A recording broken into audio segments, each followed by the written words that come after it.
anytime, like, we have there's a ton of streaming services out there, but I feel like anytime something affects Netflix, it affects all of us. Absolutely. Like, I feel like that Netflix at this point is so damn ubiquitous and everybody seems to have it. Yeah.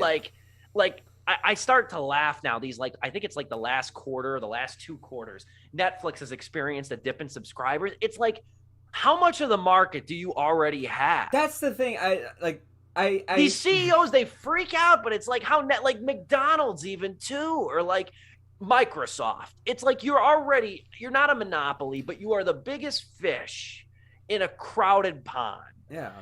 Like, if you're plummeting over the course of years, that's one thing. You're not going to, but Netflix is not going to be the next Kmart anytime soon. Netflix is the most iconic out of these. It's the base one that a lot of people usually start with when it comes to streaming services. Yeah, of course, yeah, now there's like other competition, and when you look at the Netflix catalog and the crap they put out like every week, that like you're just like, well, what the hell's the point of me holding a subscription for this long if you're going to turn out content like this? I'll just wait until you have your big Thanksgiving and Christmas Day movie and Stranger Things. That's literally what my friend said. Like, I'm quoting him right there and then. This is a lot of confirmation bias too, but I always go back to the point, like when I'm talking about a movie, like I'm talking about a movie to like a coworker. One of the first questions, is it on Netflix? Yeah. Like, it's the de facto streaming service in that regard. They don't look at me and say, is it on HBO Max? Is it on Apple TV? Like, nobody says that shit. But anyway, this is a story though, and this has been coming for a little bit because they trial ran this whole system in, like, I want to say Costa Rica, but Netflix estimates, this is a CNBC article if you want to flash it, Joe. Netflix estimates 100 million households are sharing passwords, and they're suggesting that this sort of system that they have in place, I believe it's in Chile and it's in Costa Rica, as a couple of places, but they're suggesting that a global crackdown is coming. But this is an interesting thing because it's been a common thing with streaming services. People share passwords. You know what I mean? I've traded for streaming services. Don't go on the Sleepless Google Docs. Yeah, no kidding, right? But, I mean, this show ain't free. You know what I mean? We have to have our content some way. No, but I've traded people for logins and stuff like that. Like, I always say, I'm like Donald Trump. We're gonna make great trades. But this has been coming for a while. This isn't really a shock if you've been paying attention. Some people are curious as to how they're going to do this, and they haven't really said yet. But if it's anything like how they've trialed it in Costa Rica, how they do it though is that your login only works at your like home base, like you have a home device or something like that. Like, like I don't know how it's connected to your IP, but it's like your home device. In order for the login to work off-site, to work at like on my TV, and I'm in a different state, so to speak, you have to pay an additional a college kid. You have to pay an additional monthly fee. Like in Costa Rica, I think it's $3. I don't know how their conversion rate works though. But in Costa Rica, it's an extra $3. And given America, it's probably going to be more money.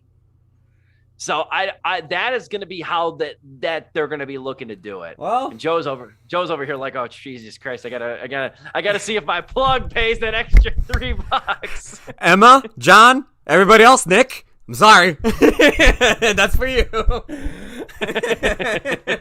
I ain't paying that extra money. I already paying to let 4 screens be used at once. I ain't paying that extra. Oh, Mom, sorry.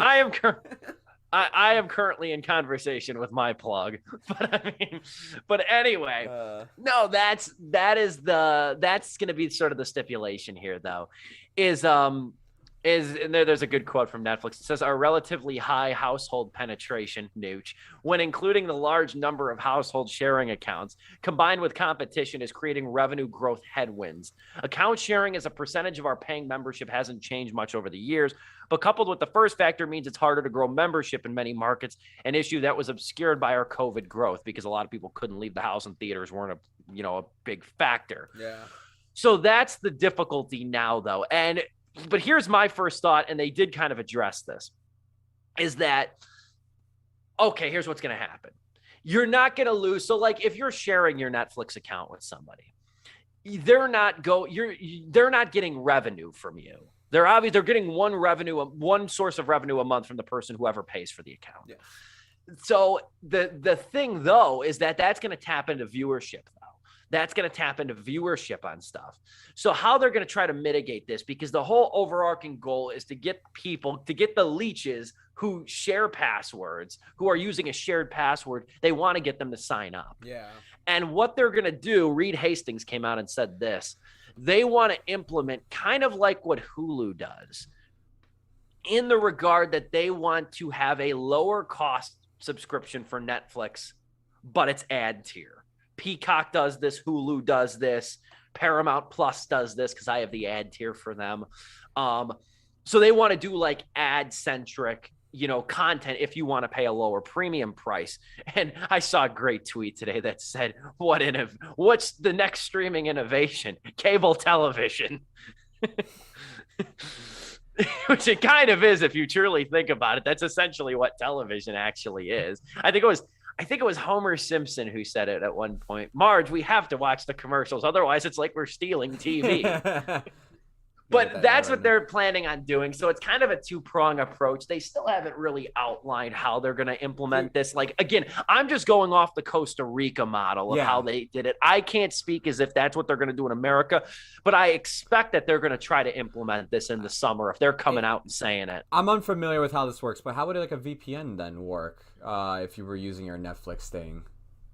So I think exactly what it is that you might, I don't know if you have to really link an account to or how it's going to be, because they've also too reportedly in Costa Rica, Chile, and Peru, they have been testing different ways to kind of curb it. So it's not the same sort of principle. It's not the same sort of message or plot, or rather of how they're going to do it. They're going to lose a lot of customers, though. They're going to lose a ton of customers either way, no matter how they do it. I might be one of them as well, because it's like, I already think the fee is ridiculous compared to what everything else is charging and the content they put out. It's not worth it. With this going on to it, I only kept it around because so many people, I hate to say it, leech off of me, and it's just like, well, it's true.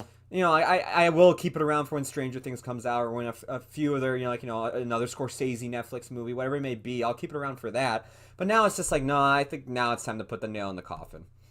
Here's one thing, too. Here's one thing I just read, too. In Costa Rica, how they do it, too, they charge on profiles. That's going to be how they do it, is they're going to charge on profiles. But, like, that's a bitch, too, because it's like, okay, like we're single guys, you know what I mean? We're movie nerds and stuff. We hoard these streaming services and whatnot. We want to watch everything we can. We're a special breed. What about a child of like divorced parents? Exactly. I don't know. Or something like that. There's, Netflix has 200 million subscribers. So that's 200 million people with different circumstances and stuff. Yeah. I don't know. Like a college student, like you alluded to earlier, and the mom pays for Netflix or the dad pays for Netflix. I don't know. There's a million other like very innocent password sharing too. It's not like it's not right in the grand scheme of things, but at the same time, it's also not always like connected to like a Ponzi scheme sort of situation. Like it's a very low level crime if there ever was one, So I'm curious to really see what's going to happen. But like, you know what? At this point, I've said before, HBO Max, I said it last week even, HBO Max is my favorite streaming service at the moment. I like Hulu. I even like Paramount Plus quite a bit. If I had to get rid of Netflix, that really isn't any love lost on me. It would suck. Specifically, I would just try to work my connections with like trying to get screeners and stuff for the stuff I do want to see. But it wouldn't be a huge crime for me to forego Netflix, because Netflix has just really been quantity over quality of the streaming service game.